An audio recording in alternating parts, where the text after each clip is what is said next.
Сәлем YouTube көрермендері. Бүгін сіздерге қайғақтан қалай құтылуға болатындығы жайлы айтатын боламын. Ең алдымен лайк басып, каналға тіркеліп алуды ұмытпаңыздар.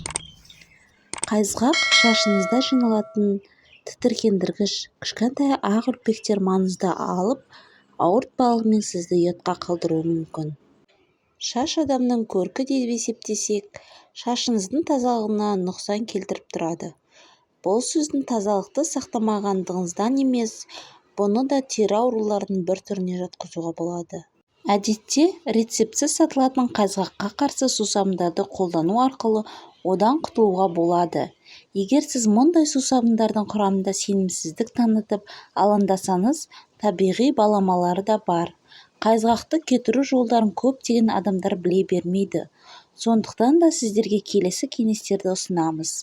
Басқа аурулар сияқты ауыртып мазаңызды кетірмегенімен өте жағымсыз нәрсе. Қанша келісті киініп жүргеніңізбен шашыңыз май, қайғақ болып тұрса, өзіңізге де, өзгеге де жағымсыз әсер қалдырады. Тартымсыз көрінесіз. Сондықтан бірінші қайғақты кетірудің жолын іздеу керек.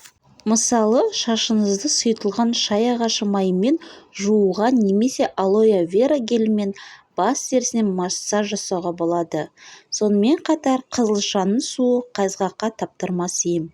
Ол үшін 3 литрлік банка алып, оған жартылай су құямыз. Осы суға қызылшаны турап, су банкының аузына жеткенше салып, бетін жауып 5-6 күнге терезенің алдына беті көгергенше қойып қоямыз. 5-6 күннен кейін қызылшаның суын дәкеден өткізіп аламыз және жылы суға араластырып, осы қоспамен шашыңызды сусабынмен жуып болғаннан кейін шаюға қолданасыз. Бір ас қасық түймешенді 2 стакан қайнаған суға араластырып 2 сағат қойып қоямыз. Осы қоспамен шашты кем дегенде сабынсыз 1 ай жуу керек. 4 лимонның қабығын 1 литр суға салып, 15 минут қайнатып, аптасына 1 рет осы қоспамен басыңызды шайып тұрсаңыз, қайғақ кетеді. Егер бас терісі құрғақ, әрі қайғақ болса, басты жумас бұрын зәйтүн немесе кастор майы арқылы жақсылап массаж жасау керек. Және бұл майдың қайсысы болса да, біраз қасығын алып, лимон шырынына араластырып, оған саусақтың ұшын батыру арқылы бас терісіне массаж жасаймыз. Содан кейін жақсылап жуып тастау қажет.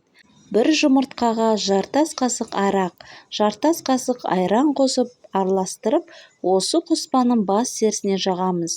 Мұны да 2 күнде 1 рет жасап тұру керек.